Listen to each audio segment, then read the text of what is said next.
The blessing is that God has brought me through. And when God has brought you through something that it maybe is something that you have never seen, you are so grateful and patient with things. Like, even if you talk mess, like if you're driving and someone does something wild, you may say something, but you let it go quickly, especially when God has brought you through something. And for me, it's not that I don't identify with different types of the differences within my culture. It's not that I don't identify with it. I know when time is being wasted. I know when, someone is trying to put on a show, or they think of themselves very highly, and all I'm trying to do, what I will continue to do for the rest of my life, is humble myself. And you wouldn't think that just expecting a person to, hey, can you move? You wouldn't think that would be something that could put you in harm's way. Not even you, your car, because you asked for someone to move. But I trust in God. So even if something happens to my car, I still trust in God. I love my car because my car gets me where I need to go, period. That's it. It safely gets me where I need to go. And now that I think about it, I need to buy some antifreeze. I need to make sure I check that. I go to the AutoZone and I get me some antifreeze. And I'll know which one to get because I always keep the previous bottle. But it's not that I think I'm better. That doesn't have anything to do with anything. I don't look people that I don't know in the face. I don't even look people in the face that I know. Maybe they've even known me all my life. I don't look nobody in the face. If I go do something, I don't let a man, no one stop me from doing what I need to do, because number one, I'm not that lonely. Number two, I don't want nothing that God has not already provided to me. And it wasn't even an interaction that I had. I got mad, but it quickly left because I constantly humble myself. I constantly deem things as, hey, it's not a big deal. Because I'm trying to go to heaven. I'm going to do what I have to do. Every day, I'm going to do what I have to do. I'm going to utilize this month, and I'm going to handle my business. I'm going to cherish the people that cherish me. I'm going to stay in contact with the people that love and care about me. And I'm going to pray for people that are trying to what? Have me backslide into old ways. I don't want to harp on anything. How about that? How about no matter how much things try to make itself important, it will never be more important than God constantly bringing me through all sorts of situations. So I'm grateful. But my gratitude don't go towards things that have nothing to do with me. And like I said, I ain't that lonely. I don't need nothing that God hasn't already provided. And, you know, I need to learn that when you first meet someone, people put on their best selves when you first meet them. They may even try to beef up the illusion that they have presented at first,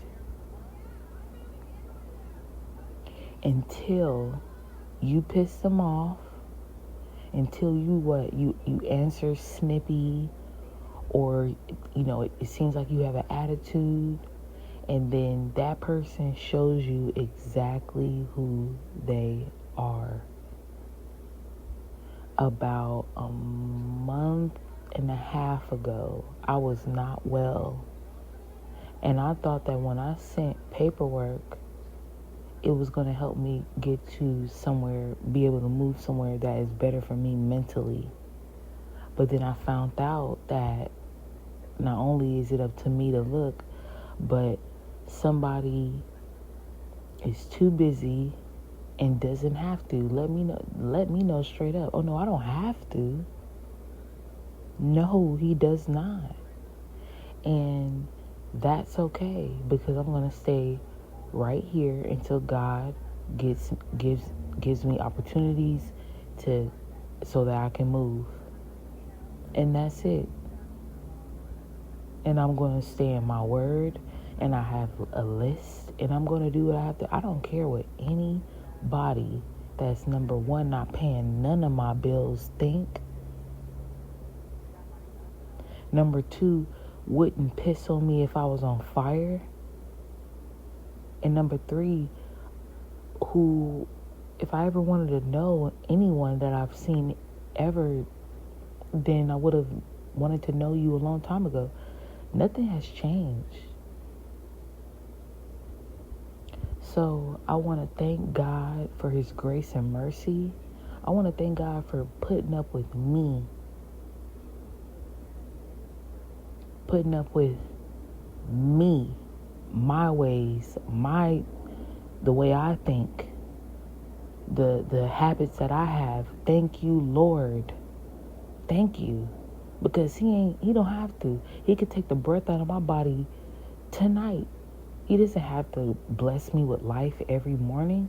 So I have a lot of things to be grateful for. So there is nothing that is going to make me backslide. I have the support of my parents. Both of my parents are alive. I have aunts and uncles. They're alive. I don't have to be super close. That's why I don't care what people think, because at the end of the day, I know how to what? Mind my business. The business that I have. The business that I need to attend to. I have a very long to-do list. There's things that I want to do and things that I'm busy with. I'm gaining the zeal that I have for different passions in my life. I'm gaining that back. But I just wanted to do this recording because I don't want to put one and two together. I don't. I would love to just live my simple life. That's it. And the fact that men within my culture try to get me to communicate with them, blocking, no. But I need to calm down. But see, you can't be too calm, because then they'll say, oh, she just allow whatever. But you can't be too hyped, because then maybe they used to slapping women. Who knows? And then, of course, that's the only car that I have. That's my little car. So it's all good. Ain't nothing but a gangster party, I guess, in the alley. You know? I was in the book of, let me see what book I was in. Okay, I'm at church. Little Bible study session. Because that's how grateful I am to God for bringing me through. So it's actually the book before Revelations. It's actually the one book in the Bible that only has one chapter. It's an interesting book. So after 1st and 2nd and 3rd John, right, it would be Jude. And something stuck out to me, and it brought me to tears, because this is something that if I ever did it, I never meant to.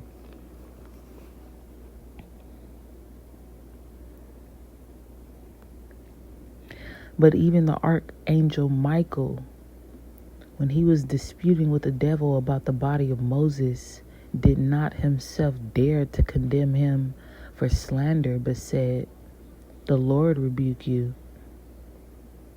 The Lord rebuke you." I don't want to challenge no,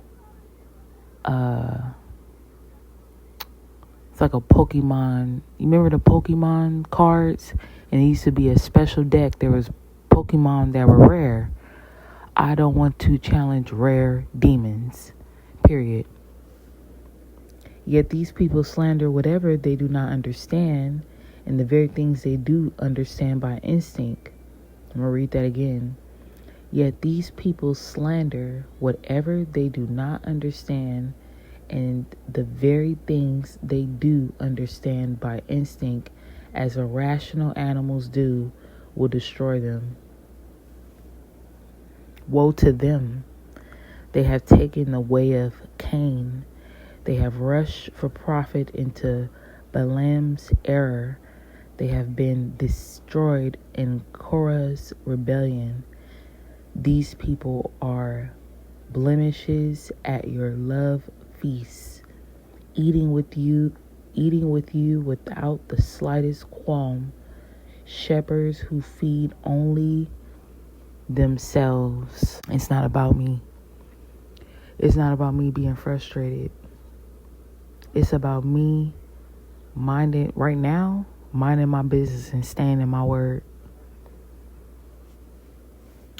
I will not what? Even the archangel did not himself dare to condemn him for slander, but said, the Lord has it all in his hands. I leave it to him. And I'm going to get my little stuff straightened up in here to where when I leave, I don't have to feel no sort of way. I'm going to straighten it up tomorrow. Maybe in the middle of the night, who knows? And then doze off. Whatever works for me. But I pray God prepares me to one day be able to do his will, carry out his will, because I am not ready right now. I'm not. And maybe in his eyes I am. And if he says I am, then I will be. But not to challenge that.